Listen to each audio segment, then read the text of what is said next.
शाम ढल चुकी थी और चारों ओर सन्नाटा पसरा हुआ था। गांव के एक पुराने वीरान मकान के पास से गुजरते हुए राधा की सांसें तेज हो रही थी। उसके दिल में अजीब सा डर और बेचैनी थी। राधा का यह रास्ता रोज का था, लेकिन आज माहौल कुछ अलग था।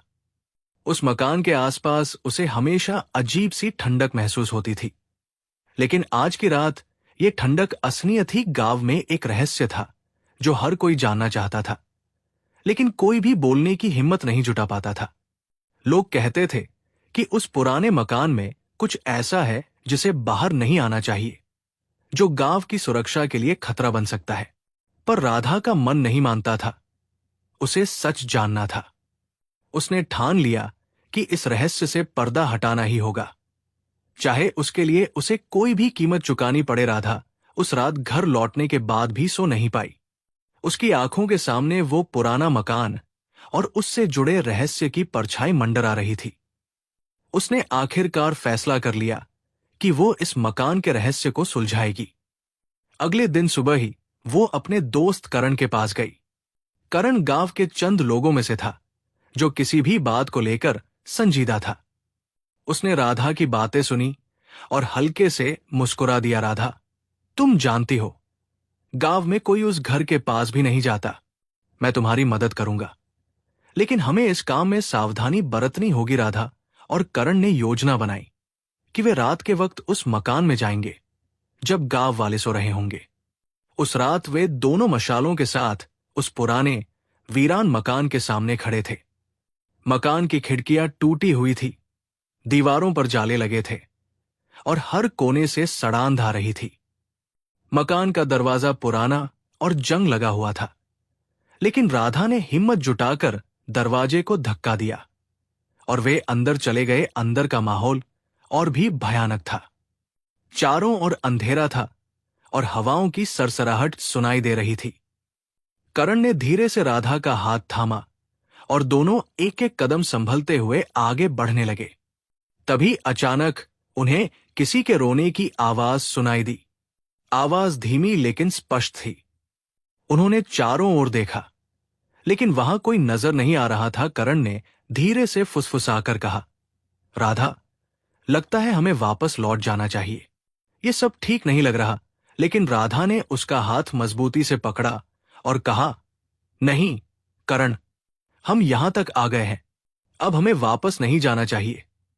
हमें सच का सामना करना होगा। आवाजों का पीछा करते करते वे एक बड़े से कमरे में पहुंचे। कमरे के एक कोने में एक पुरानी किताब पड़ी हुई थी। करण ने किताब उठाई और जैसे ही उसने उस किताब को खोला, कमरे में तेज हवाएं चलने लगी और दोनों की आंखों के सामने अजीब अजीब दृश्य दिखाई देने लगे। किताब के पन्नों में एक ऐसी कहानी थी जिसे गांव का कोई भी नहीं जानता था। वो कहानी उस मकान में रहने वाले लोगों की थी, जिन्होंने एक भयानक महामारी के बाद अपना जीवन खो दिया था। कहते हैं उनकी आत्माएं आज भी उस मकान में कैद है और उसी दिन का इंतजार कर रही है जब कोई उन्हें मुक्त कर सके। तभी अचानक दरवाजा खुद ब खुद बंद हो गया और कमरा ठंड से भर गया। करण और राधा की सांसें थमने लगी। उनकी आंखों के सामने उन्हीं लोगों की परछाइयां घूमने लगी जिन्होंने किताब में बताई कहानी के अनुसार अपने प्राण त्यागे थे। उन आत्माओं ने राधा और करण को घेर लिया और धीमी आवाज में उनसे सवाल करने लगे, तुम कौन हो? हमारे आराम में खलल डालने क्यों आए हो?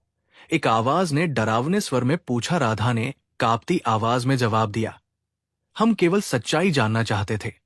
अगर हमसे कोई गलती हुई हो तो हमें माफ कर। दो आत्माओं ने कुछ देर खामोश रहकर उनकी बात सुनी और कहा, हम तुमसे नाराज नहीं हैं, बल्कि हम तुम्हारा धन्यवाद करते हैं कि तुमने हमारी सच्चाई जानने का प्रयास किया।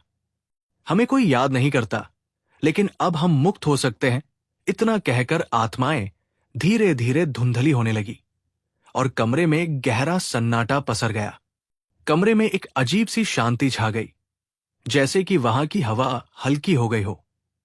करण और राधा ने एक दूसरे की ओर देखा। उनकी आंखों में राहत और आश्चर्य का भाव था। राधा और करण ने धीरे धीरे बाहर का रास्ता पकड़ा और गांव लौट आए।